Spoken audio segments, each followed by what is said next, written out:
Hi, welcome back to my channel. This is the Mental Wellness channel with Waihiga. If you're new here, I hope that you stick around and take a listen to what I have to share.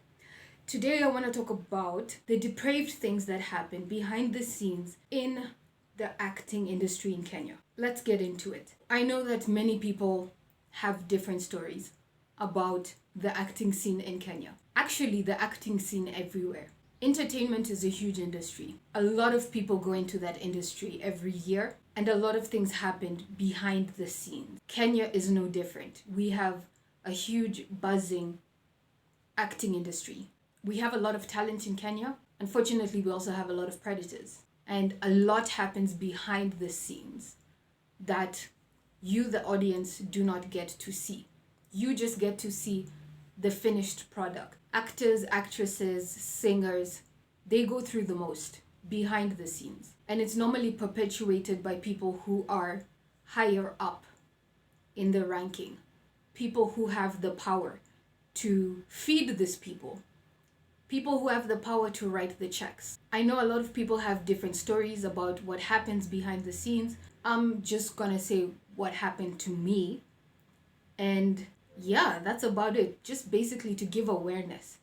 If you're a young person and you want to go into the acting industry or into the entertainment industry in Kenya, in any country, in the world, in Hollywood, I'd suggest that you listen to this first. So growing up, as you all know, I wanted to be an actress. I discovered that I could act at 14 years old. And from the moment I discovered I could act, I was like, yo, I'm going to Hollywood, I'm going to make it, that's what I'm going to do with my life. And basically from the age of 14, I worked towards building my dream towards going to Hollywood. I did theater and drama for 4 years. And then when I graduated, when I matriculated high school in South Africa, I came back to Kenya and then I did acting on TV for another 3 years, 2 years, 3 years. And then I really developed full-blown alcoholism and I was unable to act, I was unable to go to school, and I dropped out of life completely. Before the alcoholism, when I was still doing TV, there was one show that I'd gone to do and my co-star, I think, had a crush on me or something. So this co-star had a crush on me, but the set and where I was felt professional. It felt professional at the time. So I thought, I'm here to do a job. I was quite young, but I was an adult, but I was really quite young though. So I went onto the set and I was like, we're here to do a job. This guy is hitting on me. He's my co-star, but at the end of the day, he knows that there are boundaries. There are lines that you just cannot cross. I've turned him down in real life, so I hope he gets the message. Long story short, he used a scene in which our characters were intimate to cross boundaries, to cross lines, and to grope me and basically sexually assault me on set. When that happened, I was like,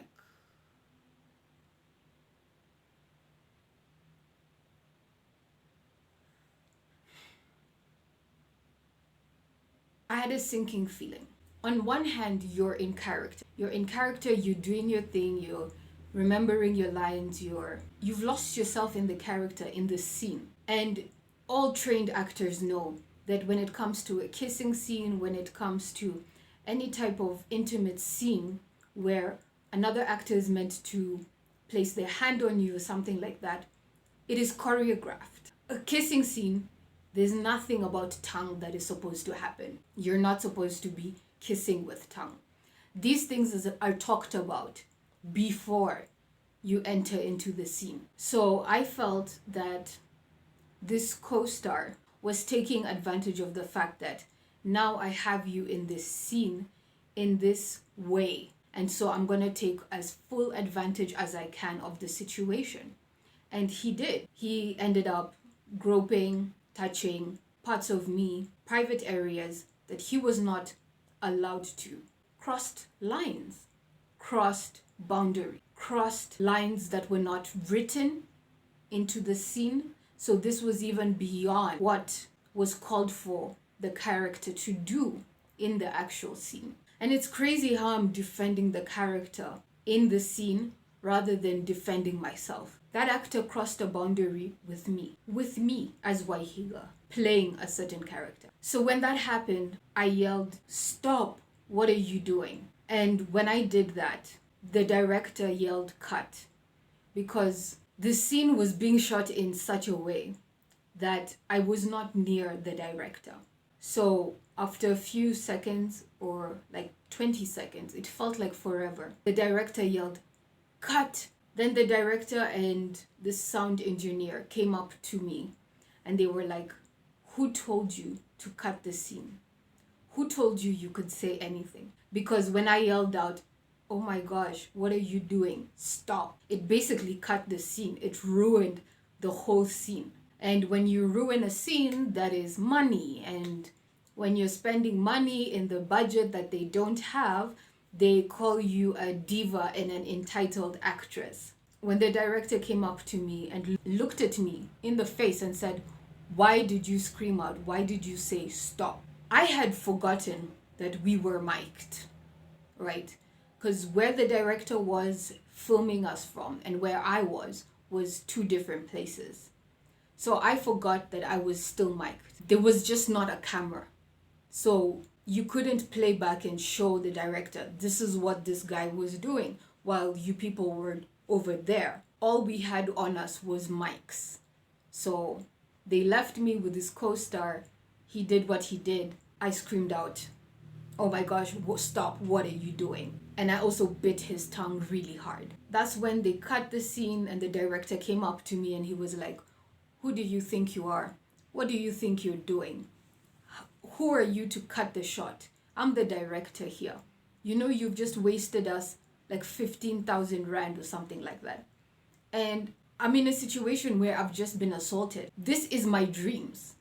Like, I'm on the job of my life. Like, this job is going to take me places." And now the director's mad at me and saying that he's threatening me with how they're going to remove this money from my paycheck and stuff like that. And so many things were going through my mind. I was just so scared. And then I looked at my co-star and he was giving me a look like, "If you say anything, like, I'm gonna finish you." And I was like, okay. So the director finally, after he yelled at me, he looked at me and he asked me, "What, did he do something?" And I looked at the guy, I looked at the director, and then I don't even remember if I said no. I remember just keeping quiet. And then he didn't push anymore. Like, he didn't continue asking, like, "Are you sure this guy didn't do anything? Like, did you do something to her?" No, it was just done. The matter was finished. And then the director was like, "We go back, we shoot, same scene, everything." The director and the sound engineer, they leave again. So they leave me in this scene with my co-star who just assaulted me. And I'm meant to repeat this scene again after what just happened. And the director says, "Yeah, if you stop right now, or if you yell out anything again, like, you'll be done. Like, there are a lot of other girls who want this role. You're not the only one who can play this role." And he yelled, and then he went back. And that's how basically my assault was handled on set. I was the victim, but I was treated like I was being inconvenient. I was treated like I was the problem. I was treated like I'm causing issues. And that's what it always feels like whenever a woman comes up and says, "How dare you touch me? How dare you do that? How dare you be inappropriate? How dare A, B, C, D?" The men, or what has tended to happen in my situation, the men in the scenario make it seem like you as a woman are acting crazy, or you're being hormonal, or, you know, like, what's wrong with you? Like, get over it. Why are you being a nuisance? And that's what I felt like. I felt like I was being a nuisance on set. So this had just happened. And these are the reasons why victims don't come out and talk about these things. One, people tell us, "Oh, it happened 15 years ago. It happened 13 years ago. So it didn't happen. Why did it take so long for you to come out and say something?" Because it was that traumatic. And basically I can come out and say the truth of whatever happened when I'm ready to speak about it. Secondly, it's such a bad environment. Rape, sexual assault is just not taken seriously anywhere in the world. And when you come up as a victim and you say, this and this has happened to me, people tend to look at, they put all their shame on you. They look at you like, I mean, it's such a taboo crime, so they put all the shame and they project everything onto you. It's like it's such a bad thing that could happen, so it didn't happen, so you must be lying. How could you be sexually assaulted on a set in front of like a crew of like 20 plus people, and then you didn't speak up and say something? The guy was right next to me who assaulted me, giving me that look of,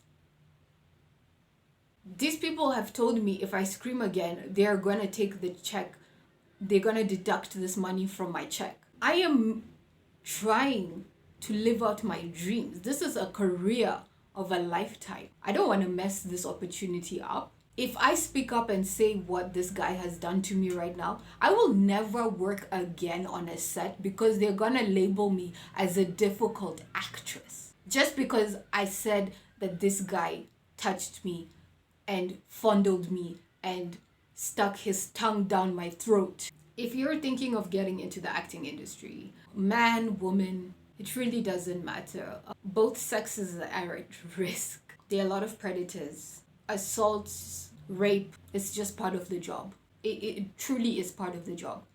And if you're a person who stands up for themselves and talks about boundaries and all that, you just will not make it in this business. You will not make it in the acting or entertainment or singing industry. You will absolutely not make it. Do you think these high profile people there merely and simply by talent? They did not. They did not. A lot of sex trade goes on, a lot of trading this for that happens. And I've come to realize that your talent is the last thing that gets you through those doors. It's the last thing. The acting industry, the entertainment industry, it's demonic. Demonic, it's satanic. And I'm beginning to understand why I didn't become an A-list actress. I'm beginning to understand why. Because the payoff was just too high. The trade-off was too high. I would have literally had to sell my soul in order to make it. And I don't think I'm capable of it. Kindly follow me on Instagram. Follow me on Facebook. Hit the subscribe bell. Is it called the subscription bell? Hit the subscription bell button so that whenever I upload a video, you will be notified. Like, comment, and share this video. Until the next video, guys. Bye-bye.